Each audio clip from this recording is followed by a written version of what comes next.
ചെടിക്ക് അധികം നനവ് പാടില്ല എന്നറിയാം. പക്ഷേ ഞാൻ അന്നേരം എനിക്ക് കിട്ടിയ സമയത്ത് എൻ്റെ കയ്യിൽ ചകിരിച്ചോറോ അങ്ങനത്തെ ഐറ്റംസുകളൊന്നുമില്ലായിരുന്നു. ഞാൻ പരമാവധി പൈസ കൊടുത്ത് മേടിച്ചിട്ട് പോട്ടിംഗ് മിക്സ് റെഡിയാക്കാനുള്ള താല്പര്യമില്ല.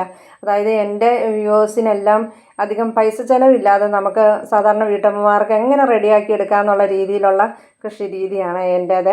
അപ്പം ഞാൻ എന്ത് ചെയ്തു, മണലും കുറച്ച് ചാണകപ്പൊടി ഉണ്ടായിരുന്നു, അത് മിക്സാക്കി നട്ടേ. ഇതിപ്പോൾ ഒരു 2 മാസം പ്രായമുള്ളതാണ്.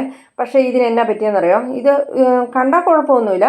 പക്ഷേ വേരോട്ടം കുറവായതുകൊണ്ട് പുതിയതായിട്ട് മുകുളങ്ങളൊന്നും വരില്ല. കണ്ടില്ലേ, മുഴുവൻ ചെളിയായിട്ടിരിക്കുമല്ലേ. മഴയും കൂടി പെയ്തപ്പം കുറച്ചുകൂടി നനവ് കൂടുകയും ചെയ്തു. അപ്പം ഞാൻ ഇതൊന്ന് റിപ്പോർട്ട് ചെയ്യാമെന്ന് ഓർത്തുകൊണ്ട് ഓടിൻ്റെ കഷ്ണമൊക്കെ അടിയിലൊന്ന് പാകി വെച്ചിട്ട് ഹോളിട്ട് കൊടുക്കണം കേട്ടോ ചെടിച്ചട്ടിയിൽ. എന്നിട്ട് ചകിരി ഇതുപോലെ റെഡിയാക്കി എടുത്തേച്ച് പിന്നെ ഞാൻ മണൽ കുറച്ച് കോരിക്കൊണ്ട് വന്നായിരുന്നു. ആ മണലും അതുപോലെ കരിക്കട്ട നമുക്ക് അതും വീട്ടിൽ നിന്ന് എടുത്ത് റെഡിയാക്കാമല്ലോ. അപ്പോൾ കരിക്കട്ടയും എടുത്ത് പിന്നെ കുറച്ച് മണ്ണും കൂടി ഇട്ട് മിക്സ് ആക്കിയിട്ട് നട്ടതാണ്. ഇനി എന്തായാലും ഒരു 2 മാസമൊക്കെ ആകുമ്പോഴത്തേനും പുതിയ മുകുളങ്ങൾ എന്തായാലും വരുമായിരിക്കും.